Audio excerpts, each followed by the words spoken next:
오늘은 여러분과 함께 영적인 여정에서 당신은 어디에 있나요? 라고 하는 제목으로 함께 말씀을 나누려고 합니다. 말씀을 통하여 성령님께서 각자에게 들려주시는 그 세미한 음성을 듣는 시간이 되기를 바랍니다. 2002년에 미국 알래스카에서 실제로 있었던 일인데요. 한 소형 비행기가 알래스카에서 이륙을 해서 이게 다른 도시로 이동을 하고 있는 상황이었습니다. 그런데 얼마 후에 GPS가 고장 났다는 것을 확인하게 되었습니다. 이 GPS는 자신의 이렇게 위치를 확인할 수 있는 장치 아닙니까? 그런데 파일럿이 이제 위치 추적 장치가 고장이 났음에도 불구하고 그냥 비행을 계속 진행을 했습니다. 오로지 이제는 감각과 경험에 의존해서 이제 비행을 해야 되는 상황입니다. 그런데 자기가 잘 갈 수 있다고 생각했는데 시간이 갈수록 낯선 지형이 계속해서 나오게 되는 겁니다. 자신이 생각했던 목적지가 아니라 다른 곳으로 지금 비행을 하고 있는 상황이라는 겁니다. 근데 문제는 계속해서 연료가 줄어들고 있는 상황입니다.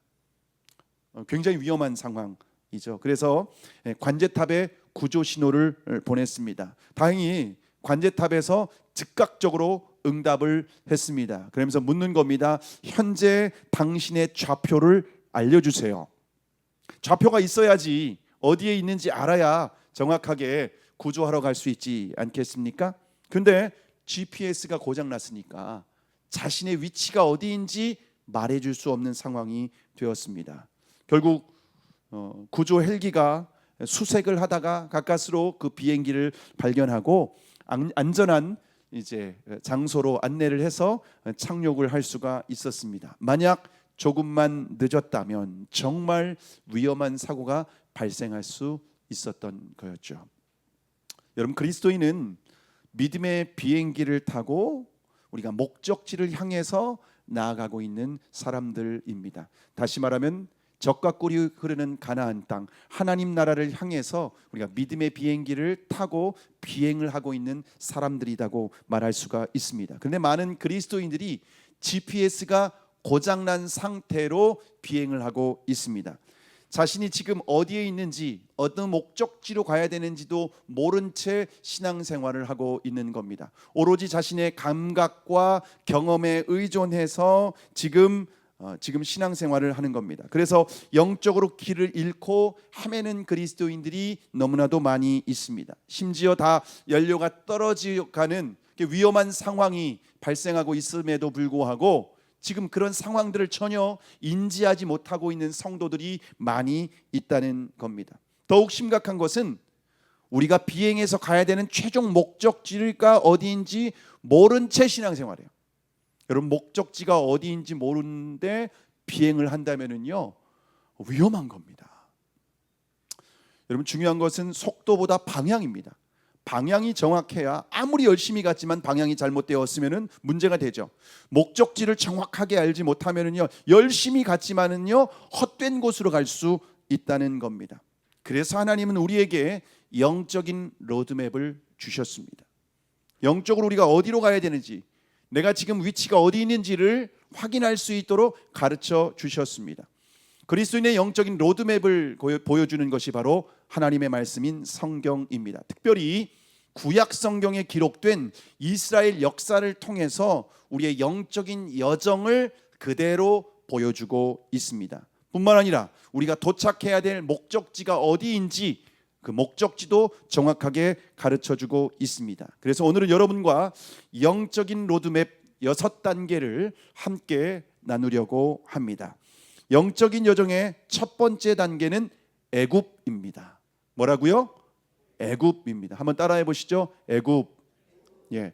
자, 애굽은 어떤 의미일까요? 애굽은 죄와 사탄의 종로로 타는 상태를 말합니다. 이스라엘 백성들이 바로 왕 밑에서 노예로 살고 있었습니다. 노예로 살고 있으면서 국고성 비돔과 라암셋을 건축했습니다. 비돔과 라암셋은 우상을 숭배하는 신전이었습니다. 그러니까 하나님을 경외해야 될 백성들이 우상을 경배하는 우상에게 예배하는 신전을 건축하는 노예로 비참하게 살아가고 있었습니다. 너무나도 고통을 당하고 있었습니다. 그것은 우리의 구원받기 이전의 영적인 상태를 보여주고 있는 겁니다. 애굽은 세상을 상징하고 사탄은 바로왕은 사탄을 상징하고 있는 겁니다. 우리는 구원받기 이전에 사탄이 왕노릇하는 세상에서 노예로 살아가고 있었습니다. 에베소서 2장 2절의 말씀을 함께 읽겠습니다. 시작. 그때 너희는 그 가운데서 행하여 이 세상 풍조를 따르고 공중의 권세 잡은 자를 따랐으니 곧 지금 불순종의 아들들 가운데서 역사하는 영이라. 여러분, 구원받기 이전에 우리의 상태는 공중의 권세 잡은 자, 다시 말하면 마귀의 종노릇을 하고 있는 상태다라고 보여주고 있습니다. 마귀의 노예로 살아갈 때는 겉으로 볼 때는 자유로운 것 같아요.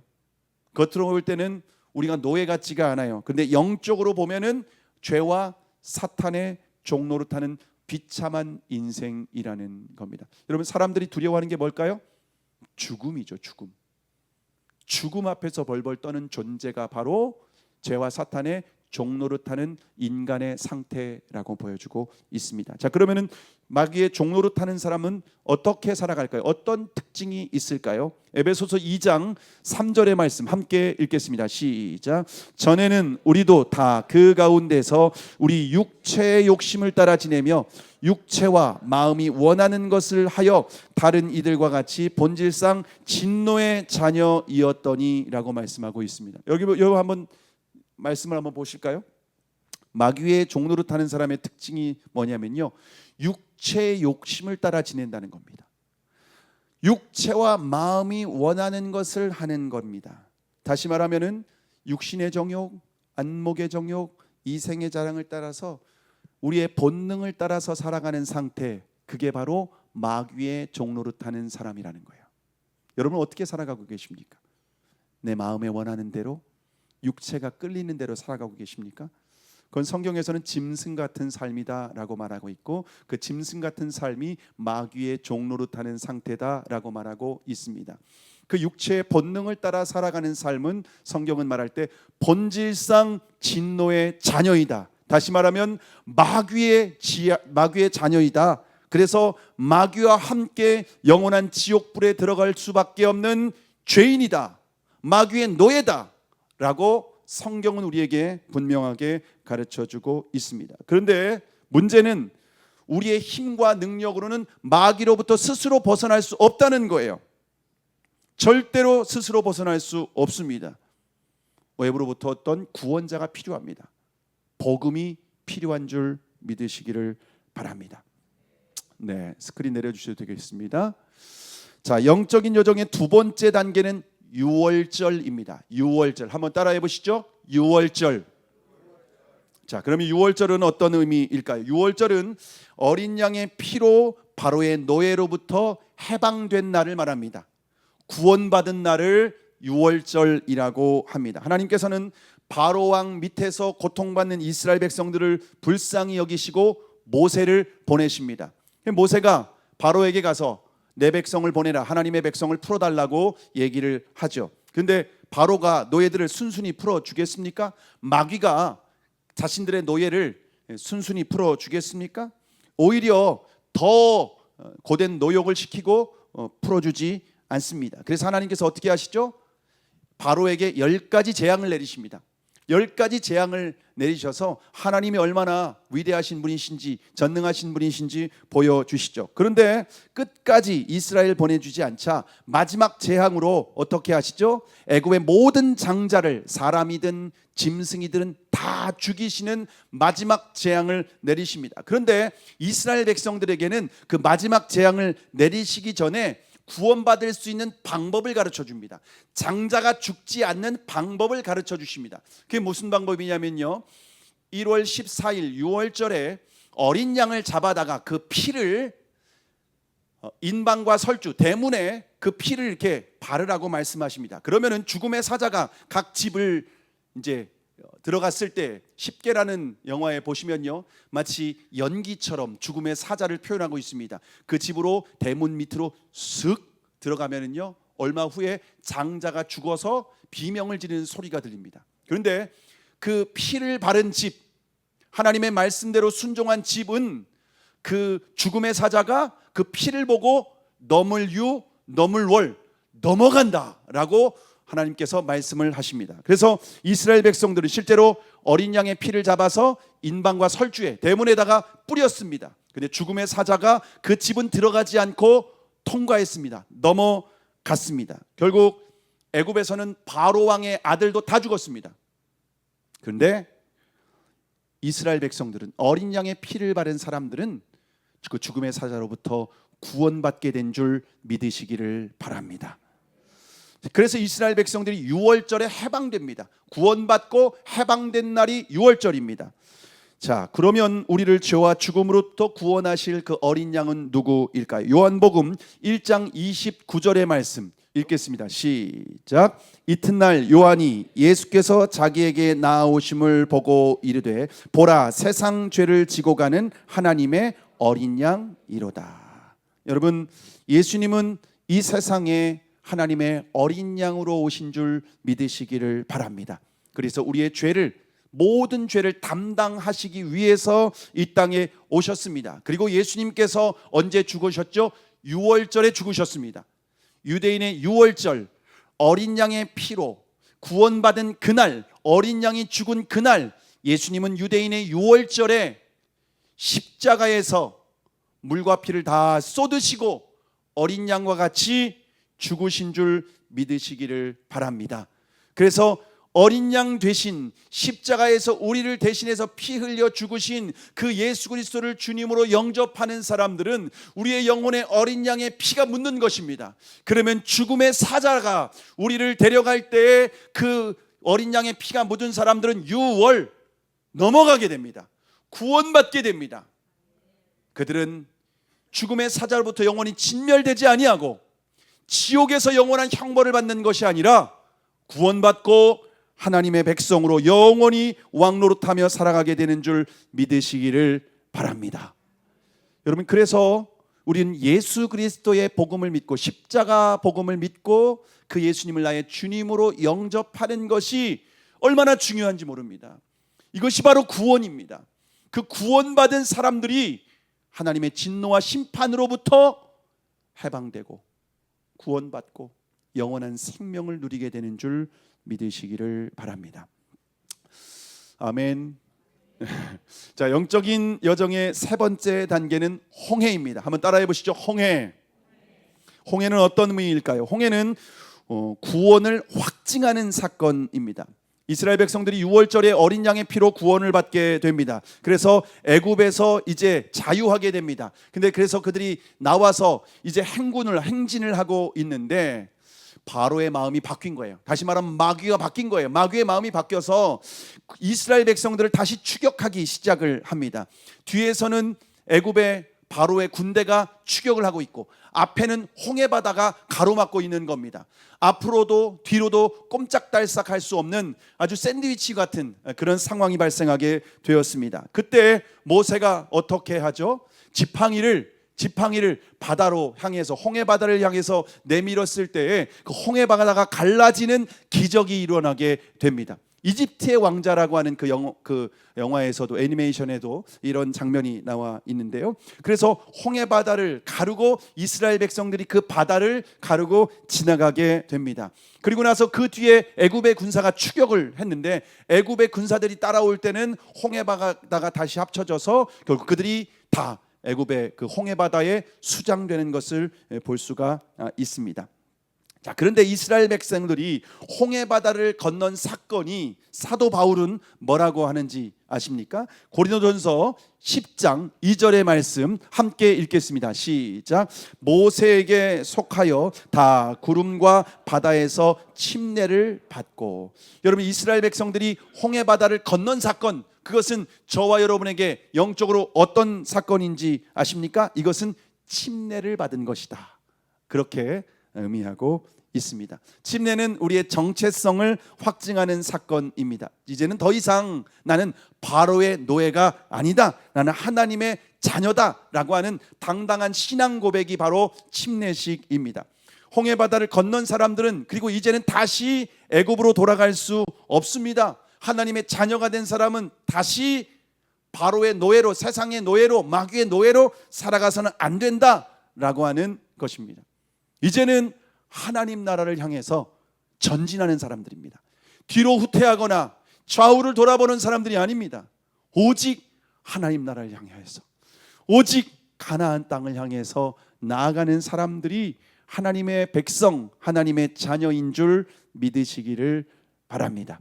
영적인 여정의 네 번째 단계는 광야입니다. 한번 따라해 보시죠. 광야. 광야는 어떤 의미일까요? 광야는 구원받은 백성들의 훈련과 성화를 의미합니다. 이스라엘 백성들이 홍해 바다를 건너서 처음으로 도착한 것이 어디였는가 하면요, 가나안 땅이 아니라 광야였습니다. 왜냐하면 아직 이스라엘 백성들은 훈련을 받지 않았기 때문입니다. 애굽에서 바로의 노예로 살던 사람들이에요. 노예로 살던 사람들을 데려와서 곧바로 가나안 땅을 데려놓으면은요, 그들도 또다시 바로 왕 밑에서 노예가 되었던 것처럼 또다시 그 일이 반복되는 거예요. 노예 근성이 남아 있어요. 400년 이상 동안 애굽에서 노예 생활을 했기 때문에 이 노예 근성을 뿌리 뽑지 않으면 가나안 땅에 들어가서 또 우상을 숭배하고 또 가나안의 종노릇하는 그런 비참한 일들을 맞이할 수밖에 없는 겁니다. 그래서 하나님은 떼빼기 작업합니다. 광야에서 이스라엘 백성들의 이 죄의 근성, 죄의 노예된 습관, 이 때를 다 벗겨내기 시작을 합니다. 근데 하나님은 우리를 훈련시킬 때에 따뜻한 온실에서 훈련시키는 게 아니에요. 우리를 광야, 혹독한 광야, 사람이 생존할 수 없는 광야. 그래서 그 광야에서는 내가 가지고 있는 지혜도 안 통해요. 내가 가지고 있는 물질도 안 통해요. 내가 가지고 있는 경험도 안 통해요. 어떤 사람에게 도움을 구해도 도움이 안 통해요. 오직 하나님만 바라보게끔, 오직 하나님만 의존하게끔 하는 것이 바로 광야입니다. 광야에서 훈련을 시키는 겁니다. 그러면 광야의 커리큘럼이 뭘까요? 광야의 커리큘럼, 신명기 8장 2절과 3절, 신명기 8장 2절과 3절의 말씀을 우리가 함께 읽겠습니다. 시작. 내 하나님 여호와께서 이 40년 동안에 내게 광야길을 걷게 하신 것을 기억하라. 이는 너를 낮추시며 너를 시험하사 내 마음이 어떠한지 그 명령을 지키는지 지키지 않는지 알려 하심이라. 너를 낮추시며 너를 줄이게 하시며 또 너도 알지 못하며 내 조상들도 알지 못하던 만나를 내게 먹이신 것은 사람이 떡으로만 사는 것이 아니요 여호와의 입에서 나오는 모든 말씀으로 사는 줄을 내가 알게 하려 하심이니라. 여러분, 광야의 이 커리큘럼은 뭐냐면요, 우리를 낮추시는 시간이에요. 우리를 철저히 바닥까지 낮추셔요. 겸손하게 하셔요. 교만을 다 꺾어버리는 시간이에요. 그리고 하나님의 명령을 지키는지 안 지키는지 테스트하셔요. 그래서 지난주에 광야학교에 졸업시험 해가지고서 믿음과 순종의 테스트 기억나십니까? 내 머릿속에 지우개가 있어서 깨끗하게 지워졌을 겁니다. 그래서 다시 말씀을 드리는 겁니다. 믿음과 순종의 테스트를 통과해야 광야를 졸업하는 겁니다. 믿음은 내 본능으로 반응할 것이냐, 애굽의 그 노예 근성이 있잖아요. 본능으로 반응할 것인가, 믿음으로 하나님의 백성이라고 하는 정체성의 그 믿음으로 반응할 것인가, 그리고 말씀대로 순종할 것인가, 아니면 내게 익숙한 내 경험, 내 지식, 내 방법으로 반응할 것인가. 이것을 하나님께서는 철저하게 테스트하고 훈련을 하십니다. 뿐만 아니라 광야에서는 하나님의 만나를 먹게 하십니다. 하나님의 방법으로 공급해 주시는 것을 경험하게 됩니다. 그래서 이 사람이 떡으로만 사는 것이 아니네, 하나님의 말씀으로 사는 것이구나 라고 하는 것을 광야에서 깨닫게 하십니다. 여러분, 우리가 예수님 믿고 난 후에 하나님의 자녀가 되면 다 끝난 것이 아니에요. 우리는 구원받았으니까 할렐루야 끝난 거라고 생각하는데, 하나님은 우리를 그때부터 혹독한 훈련을 시키시는 겁니다. 우리가 예수님을 믿음으로 우리가 하나님의 자녀 되었다는 것은 신분의 구원을 받은 거예요. 그것을 칭의라고 합니다. 하나님의 자녀가 되었다. 예수님을 믿음으로 하나님의 자녀가 되었다라고 합니다. 그런데 우리는 신분이 구원받는 것으로 하나님은 끝내지 않고 수준도 합당한 사람이 되게 하십니다. 하나님의 자녀면은 자녀다워야 되지 않겠니? 네가 그렇게 살면서 하나님의 자녀라고 하면 되겠니? 라고 하면서 우리의 수준을 연단하시고 우리의 성품과 인격을 다듬으시고 훈련하셔서 우리가 거룩한 하나님의 사람으로 성화를 이루어가게 하시는 줄을 믿으시기를 바랍니다. 그래서 광야에서는요, 밑바닥이 드러나요. 우리의 밑바닥이 드러난다는 것은요, 내가 얼마나 죄인인지를 드러내시는 거예요. 내가 괜찮은 사람인 줄 알았어요. 내가 정말 근사한 사람인 줄 알았어요. 근데 광야에서 내가 한계를 경험하니까 야, 나도 세상 사람들이랑 똑같네. 내가 뭐 잘나서 구원받거나 내가 더 뭐 거룩하기 때문에 성품이 좋기 때문에 내가 구원받은 게 아니네.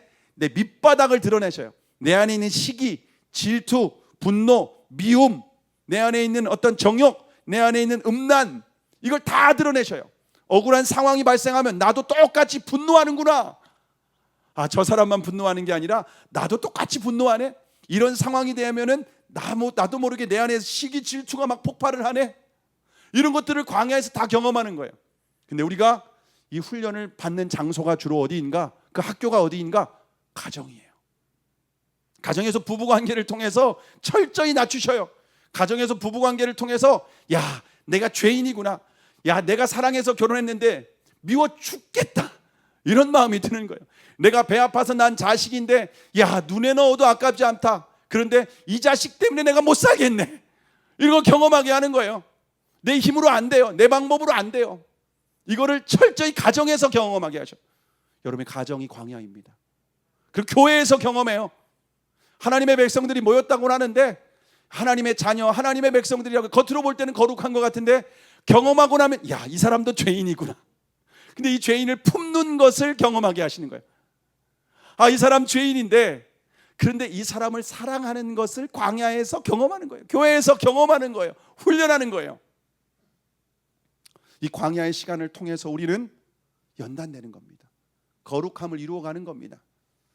예수님 믿고 영접하고 구원받고 하나님의 자녀 된 게 끝이 아니네. 이제 본격적으로 자녀 된 삶을 살아가도록 연단하고 훈련하고 우리를 인도하시는 줄을 믿으시기를 바랍니다. 그래서 광야에서는 이 훈련을 통해서 자기 자신을 부인하는 훈련이에요. 내가 근사한 사람인 줄 알았는데 아니네, 죄인이네. 밑바닥 보니까 이거 참 형편없네. 나를 못 믿겠다. 나를 신뢰하지 못하겠다. 오직 주님만 신뢰합니다. 오직 주님만 믿습니다. 오직 주님의 말씀만 내가 듣고 순종하겠습니다. 이 훈련하는 것이 바로 광야인 줄 믿으시기를 바랍니다. 자, 영적인 여정에서 5번째 단계는 요단강입니다. 한번 따라해 보시죠. 요단강. 자, 요단강은 어떤 의미일까요? 요단강은 옛사람이 죽고 새사람이 된 사람이 건너가는 강입니다. 옛사람이 죽고 새사람이 된 사람이 건너가는 강이 바로 요단강입니다. 광야에서 훈련받은 백성들 앞에 가로막고 있는 것이, 졸업한 그 이스라엘 백성들이 가로막고 있는 것이 무엇이냐면 요단강이었습니다. 그런데 홍해를 건널 때는 하나님께서 갈라놓고 건너가라 말씀하셨죠. 근데 요단강은 어떻게 했냐면요, 갈라놓지 않았습니다. 오히려 물이 가득 넘칠 때입니다. 홍수기간입니다. 장마철입니다. 그래서 물이 가득 찰 때였는데 물이 넘쳐나고 있는데 그 강물에 네 발을 디뎌. 그러면 강물이 갈라질 거야. 좀 달라요. 홍해는 갈라놓고 건너라 라고 말씀하시고, 광야 훈련 끝난 이후에는 이제는 너 훈련 받았으니까 그 갈라놓지 않았는데 발을 내디뎌. 믿음으로 이제 내 말씀을 믿고 내디뎌. 그러면 갈라질 거야. 그게 바로 요단강입니다. 그래서 내 생각, 내 경험 이걸 철저히 내려놓고 말씀에 순종하는 사람, 그래서 옛사람이 죽고 새 사람으로 살아가는 사람이 이 요단강을 건너갈 수 있는 줄 믿으시기를 바랍니다. 우리에게 요단강, 예수 믿는 사람들에게 요단강은 자아의 죽음을 말하는 겁니다. 내가 죽는 거예요. 내 안에 내가 죽는 거예요. 내가 옳다는 생각, 내 기준, 내 철학, 내 생각, 내 관점, 이게 죽고 예수님만이 주인이구나라고 하는 거, 철저히 무장된 사람이 요단강을 건너가는 겁니다. 그래서 갈라디아서 2장 20절에서 사도 바울은 이렇게 고백을 했습니다. 함께 읽습니다. 시작. 내가 그리스도와 함께 십자가에 못 박혔나니 그런즉 이제는 내가 사는 것이 아니요 오직 내 안에 그리스도께서 사시는 것이라. 이제 내가 육체 가운데 사는 것은 나를 사랑하사 나를 위하여 자기 자신을 버리신 하나님의 아들을 믿는 믿음 안에서 사시는 것이라. 광야의 시간을 통해서 훈련받은 사람은 뭐라고 고백하냐면요, 이제는 내가 죽고 내 안에 그리스도께서 사십니다. 그리고 이제는 더 이상 내 생각, 내 경험 이걸 내려놓고 믿음으로 말씀대로 성령이 인도하시는 대로 제가 순종하며 나아갑니다 라고 하는 사람들이 요단강을 건너서 성령님과 동행하는 삶을 살아가게 되는 줄 믿으시기를 바랍니다. 자, 영적인 여정에서 마지막 단계, 6단계는 가나안입니다. 한번 따라해 보시죠. 가나안. 그럼 가나안은 전쟁에서 승리한 후에 하나님 나라를 누리는 것을 의미합니다. 요단강을 건너서 가나안 땅에 들어갔습니다. 그런데 그 땅에서는 이미 가나안 원주민들이 살고 있었습니다. 그리고 그들이 우상을 숭배하고 있는 땅이었습니다. 그래서 그 땅을 이스라엘 백성들이 살기 위해서는 반드시 그 가나안 족속들과 전쟁을 치러서 이겨야만 그 땅을 정복하고 그 땅에서 씨도 뿌리고 그 땅에서 농사도 짓고 살 수 있게 되는 겁니다. 근데 광야에서 혹독한 훈련을 받았잖아요. 40년 동안. 이제는 나로 반응하는 것이 아니라 주님으로 반응하는 훈련을 혹독하게 받았으니까 이제는 적과 꿀이 흐르는 땅에서 이제 전쟁에서 승리하면, 말씀대로 순종할 때 전쟁에서 승리하면은 가나안 땅을 이제 누리게 되는 겁니다. 가나안 땅을 누린다는 건 무슨 말이냐면요, 그곳이 하나님 나라가 되게 하는 겁니다. 구약 성경에서 가나안이 신약에서 말씀하는 하나님 나라를 상징하고 있습니다. 그래서 이 땅에서 우리가 하나님 나라를 누리고 죽음 이후에 영원한 하나님 나라를 누리게 되는 줄 믿으시기를 바랍니다. 자, 그러면 중요한 겁니다. 지금이 중요합니다. 지금부터 잘 들으셔야 됩니다. 그리스도인의 적과 꿀이 흐르는 가나안은 어디일까요? 우리의 최종 목적지는 어디일까요? 오늘 본문 누가복음 17장 20절과 21절 함께 읽겠습니다. 시작. 바리새인들이 하나님의 나라가 어디 때에 임하나이까 묻거늘 예수께서 대답하여 이르시되 하나님의 나라는 볼 수 있게 임하는 것이 아니요 또 여기 있다 저기 있다고도 못하리니 하나님의 나라는 너희 안에 있느니라. 여러분, 하나님의 나라가 어디 있다고 말씀하시죠? 너희 안에 있다라고 말씀하십니다. 여러분, 가나안이 어디입니까?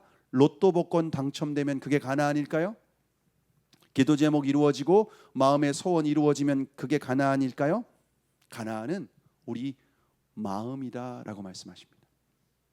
우리 마음이 가나안이다. 우리의 마음을 지키고 다스려야 된다는 거예요. 우리의 마음을 정복해야 되는 겁니다. 여러분, 다른 사람, 다른 어떤 것을 정복하기 이전에 가장 중요한 것은 내 마음을 정복하는 거예요.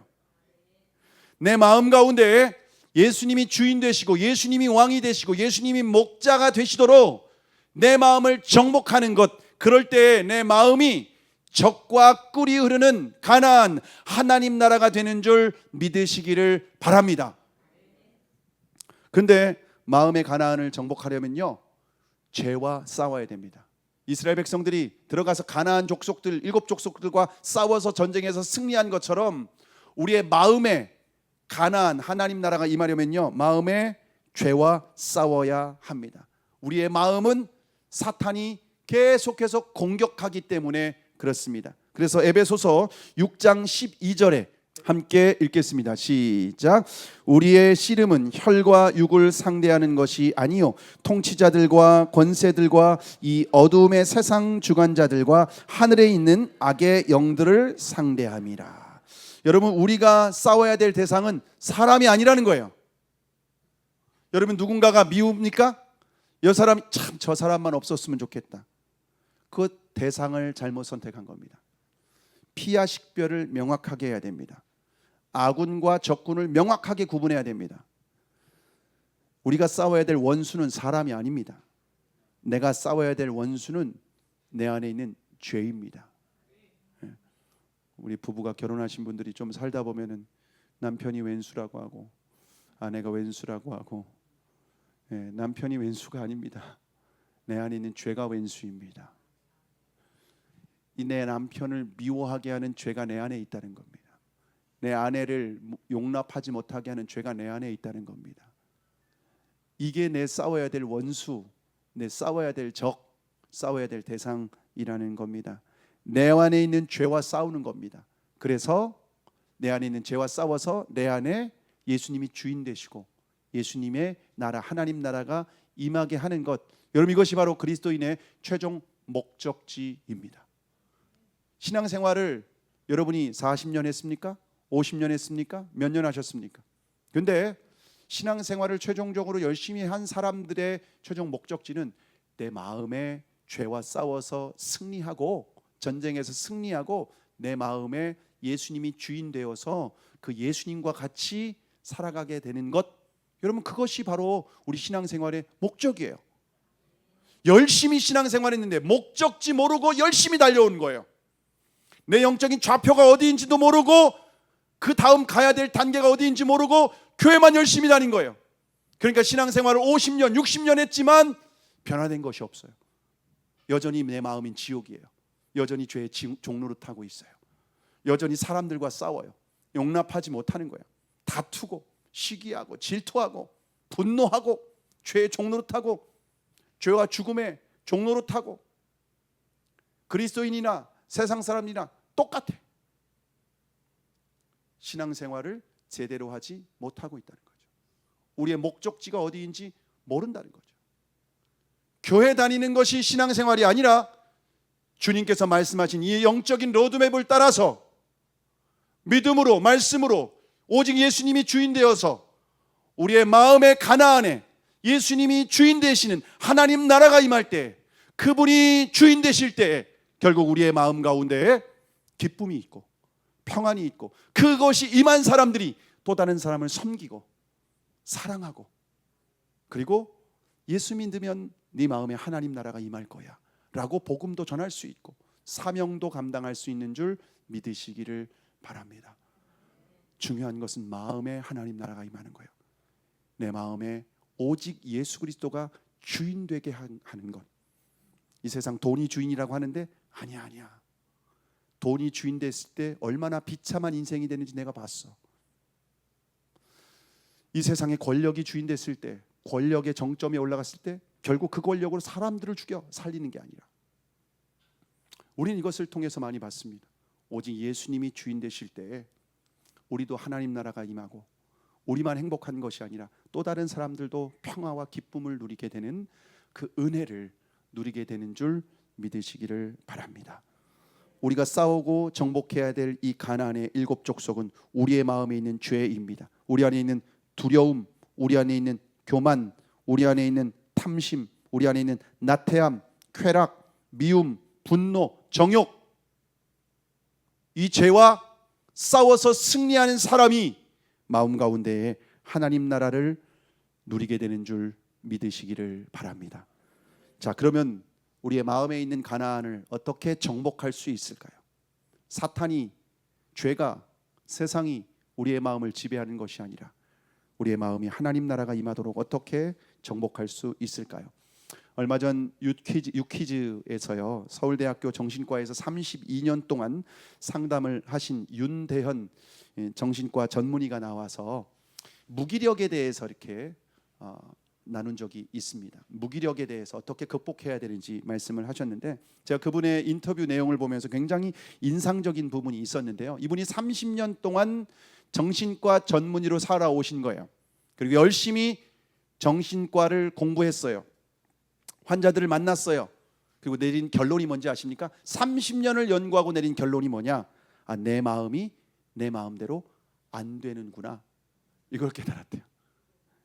서울대학교 정신과 전문의가 내린 결론이 내 마음이 내 마음대로 안 되는구나. 여러분, 내 마음대로 되십니까? 전문가들은 안 된다고 말합니다. 결론이 났습니다. 그래서 이분이 정신과 전문의를 선택한 걸 후회하게 됐대요. 차라리 피부과를 해서 점이나 빼줄 걸. 내 정신과 전문의 되는 건 너무 후회했대요. 왜냐하면 이걸 연구하면 내 마음대로 할 수 있을 줄 알았대요. 근데 안 된대요. 30년 동안 정신과 전문의로 공부하고 연구하고 수많은 사람들을 임상 실험하고 내린 최종적인 결론이 내 마음도 내 못하는구나, 마음대로. 이게 결론이에요. 여러분, 왜 내 마음이 내 마음대로 안 될까요? 그 원인을 몰라요. 심리학자들, 정신과 의사들은 그 원인을 몰라요. 인간의 마음은 영적인 영역이에요. 인간이 영혼이 있다고 하는데 그 마음이 바로 영혼에 대한 영역입니다. 여러분, 마음의 이 영혼은요, 누가 왕이냐에 따라서 결정되는 문제입니다. 예수님이 왕이냐, 내가 왕이냐. 내가 왕이면요, 죄와 사탄을 이길 수 없습니다. 마음을 지킬 수 없습니다. 그런데 예수님은 하늘과 땅의 모든 권세를 가지신 주인이십니다. 창조주이십니다. 전능하신 하나님이십니다. 근데 그분이 내 마음의 주인 되면 내 마음을 그분이 지켜주는 거예요. 사단의 공격 가운데 그분이 보호해 주는 거예요. 일부 예배 때 제가 함께 예배를 드린 한 성도님이, 집사님 계셨습니다. 오랫동안 신앙생활 해왔던 분이신데, 이분이 어머니 간병 때문에 5년 동안 교회를 못 나간 거예요. 그래서 어머니를 봉양했는데 어머니가 이제 결국 돌아가셨죠. 근데 5년 동안 어머니를 봉양하다 보니까 예배를 못 드렸대요. 말씀을 못 받대요. 그래서 그때부터 마음과 생각에 온갖 공격이 들어오는데, 그래서 지금은 5년 지난 지금은요, 이상한 소리가 들리고 이상한 생각이 들어오고, 그래서 집 안에 있지만 불안하고 두렵고 문을 잠궈야 되고 커튼을 쳐야 되고, 어젯밤에 잠을 못 주무셨다고, 한숨도 못 주무셨, 불안과 두려움과 염려와 근심 때문에 예배를 5년 동안 못 드렸는데 완전히 지금 모든 두려움과 불안과 염려에 꽉 사로잡혀 있는 거예요. 그래서 오늘 말씀을 듣고 나서 예수님이 주님으로 어둠 가운데 빛 대신 주님을 초청하고, 그 주님이 마음에 통치하고 다스릴 때 어둠이 떠나가고 마음의 평안과 기쁨이 임하는 것입니다 라면서 기도해 드렸습니다. 여러분, 우리의 마음 가운데 오직 예수 그리스도를 주님으로 믿고 오직 그 말씀을 따라 순종하고 그분께 기도하며 내 마음과 생각을 다스릴 때에 우리의 마음에 하나님 나라 가나안이 임하게 되는 줄 믿으시기를 바랍니다. 세상 다 이뤘어요. 그런데 내 마음이 사탄에게 딱 지배를 당하자, 그러면요, 지옥이 되는 겁니다. 그런데 환경과 여러 가지 상황이 어렵지만 내 마음이 예수님이 딱 주인 되시고 하나님 나라가 임한다, 그 사람은요, 이 땅에서도 하나님 나라를 누리게 되는 줄 믿으시기를 바랍니다. 저와 여러분이 그 하나님 나라를 누리고 예수님만 주님으로 섬기는 저와 여러분이 되기를 주님의 이름으로 축복합니다.